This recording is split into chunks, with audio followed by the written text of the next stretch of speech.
अगर आपकी उम्र भी 55 से ऊपर है, 60 से ऊपर है या 70 के पार हो चुकी है और आप चलते चलते ये सोचते हैं कि अब पैरों में ताकत नहीं है, सीढ़ियां चढ़ने का नाम भी सुनने पर आपको लगता है कि अब नहीं चढ़ सकते, रात को पिंडलियों के अंदर आपको ऐंठन महसूस होती है और सुबह जब पैर जमीन पर रखते हैं तो एड़ियों के नीचे सुई चुभने जैसा एहसास होता है। अगर ऐसा आपके साथ भी हो रहा है तो ये आज की जानकारी आपके लिए है, क्योंकि भारत के अंदर लाखों लोग ऐसे हैं जो ऐसी ही समस्या को महसूस कर रहे हैं और हर बार ये सोचते हैं कि अब तो उम्र हो गई है ना, ये वाली छोटी छोटी तकलीफें तो होती रहेंगी। लेकिन सच बात ये है कि हमारे खाने की कुछ सही आदतों को अपनाकर और अपनी आदतों को, अपनी दिनचर्या को चेंज करके हम इन तकलीफों को किसी भी उम्र में ठीक कर सकते हैं। आज मैं आपको 5 ऐसी चीजों के बारे में बताने वाली हूँ जो भारतीय रसोई में बहुत आसानी से मिल जाएगी और जो पहले नंबर पर जो चीज है उसे हृदय रोग विशेषज्ञ बड़े ही मेन तौर पर खाने की सलाह देते हैं। ये बीज आपके पैरों में खून के बहाव को बेहतर करता है, मांसपेशियों में ताकत लाता है, जोड़ों की सेहत को बेहतर करता है, नसों में मजबूती लाने में मदद करता है, हड्डियों में लचीलापन लाता है। लेकिन अपने जानने वाले हैं उन 5 के 5 बीजों के बारे में, क्योंकि हर एक बीज का अपना पोषण है जो शरीर को बेहतर तरीके से सही सेहत लाने में मदद करता है। वो 5 बीज कौन से हैं और पहले नंबर का बीज कौन सा है, सब चीजें जानने वाले हैं। लेकिन उससे पहले ये जान लेना जरूरी है कि आखिर पैरों के अंदर या शरीर के अंदर कमजोरी क्यों आती है। उसके पीछे 5 मेन कारण है, वो जान लीजिए। अक्सर लोग सोचते हैं कि सिर्फ कैल्शियम की कमी से पैर कमजोर होते हैं, लेकिन ऐसा बिल्कुल नहीं है। असल में पैरों की ताकत 5 चीजों पर निर्भर करती है: मजबूत हड्डियां, स्वस्थ मांसपेशियां,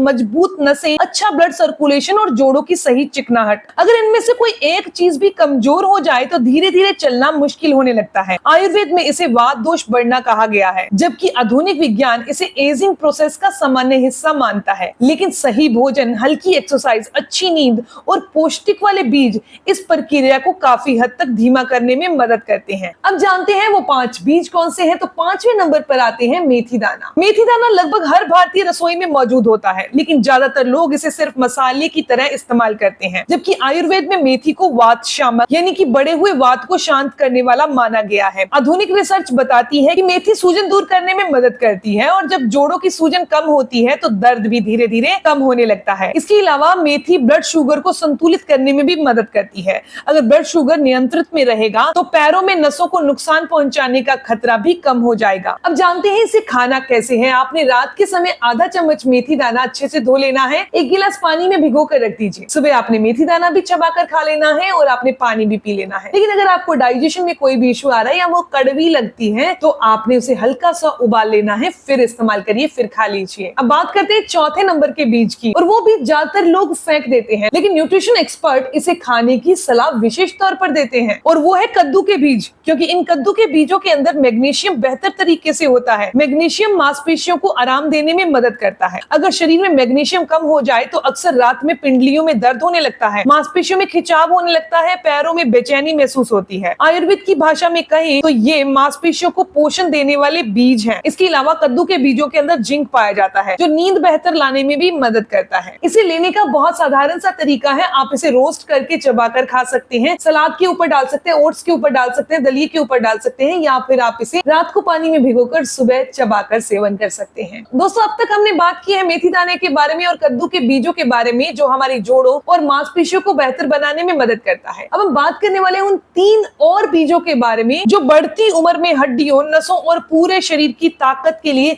सबसे ज्यादा चर्चा में है। अगर मैं आपसे पूछूं कि ऐसा कौन सा नेचुरल सोर्स है कैल्शियम का, सबसे पहले तो आपके मन में दूध आएगा। लेकिन क्या आप जानते हैं कि सफेद तिल या काले तिल में कैल्शियम, मैग्नीशियम, फास्फोरस और जिंक जैसे कई जरूरी मिनरल्स पाए जाते हैं। आयुर्वेद में तिल को अस्थि पोषक माना गया है, यानी ऐसा आहार जो हड्डियों और जोड़ों को पोषण देने में मदद करता है। वहीं आधुनिक विज्ञान भी मानता है कि कैल्शियम अकेला काम नहीं करता। हड्डियों को मजबूत बनाने के लिए मैग्नीशियम, फास्फोरस, विटामिन डी और प्रोटीन भी जरूरी होता है। इसे ऐसे समझिए, अगर आपकी हड्डियां एक मकान है तो कैल्शियम इसकी ईंट है और मैग्नीशियम, फास्फोरस और दूसरे मिनरल उस मकान का सीमेंट। अगर सीमेंट मजबूत होगा तो ईंटें लंबे समय तक टिकी रहेंगी। इसीलिए सिर्फ कैल्शियम खाना काफी नहीं है, पूरे पोषण की जरूरत पड़ती है। अब आपने इस तिल का इस्तेमाल कैसे करना है? आप तिल को रोस्ट कर लीजिए, आप इसे गुड़ के साथ खा सकते हैं, रात को पानी में भिगोकर और सुबह इसका सेवन कर सकते हैं। आप इसे दलिए के ऊपर डाल सकते हैं या फिर ऐसे ही इसे चबाकर खा सकते हैं, ऊपर से दूध पी सकते हैं। अब मैं ऐसे बीज के बारे में बताने वाली हूँ जो दूसरे नंबर पर आता है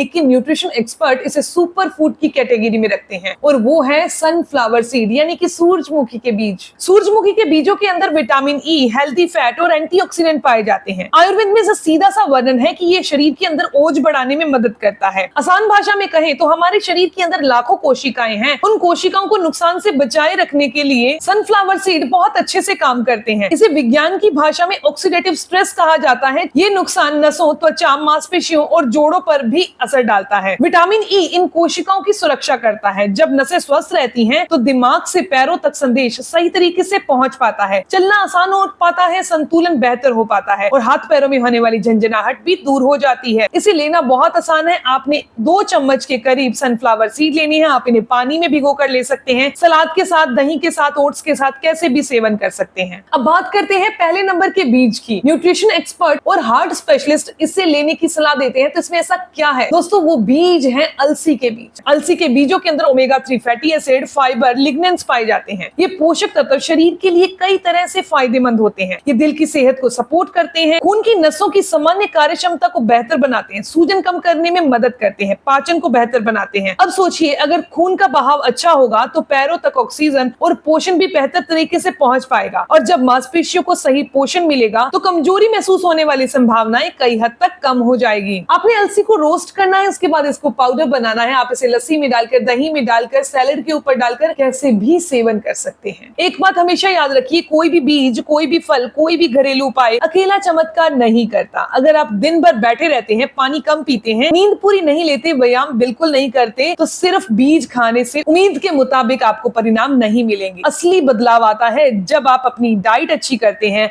हल्की एक्सरसाइज करते हैं, धूप लेते हैं और अच्छी नींद लेते हैं। आपने इनका इस्तेमाल 15 दिन तक करना है। फिर आप महसूस कीजिए कि शरीर अब पहले से अच्छा महसूस हो रहा है, सुबह उठना बेहतर हो रहा है, पैरों में भारीपन कम महसूस हो रहा है, रात को ऐंठन नहीं हो रही, चलना आसान हो रहा है। दोस्तों, उम्र सिर्फ एक संख्या है, लेकिन आपकी रोज की आदतें आपकी आने वाली उम्र तय करती है। आज आप जो खाते हैं वही आने वाले वर्षों में तय करेगा कि आप अपने पैरों पर चलेंगे या सहारे पर चलेंगे। इसीलिए आज से ही अपने शरीर को वो पोषण दीजिए जिसका वो हकदार है। दोस्तों, इस जानकारी को अपने माता पिता, अपने दादा दादी के साथ, बुजुर्गों के साथ जरूर शेयर करिए। ऐसी ही जानकारी आपको मिलती रहे, चैनल को सब्सक्राइब कर लीजिए, बेल आइकन पर प्रेस करिएगा। मिलते हैं दोस्तों नेक्स्ट वीडियो में, तब तक के लिए गुड बाय।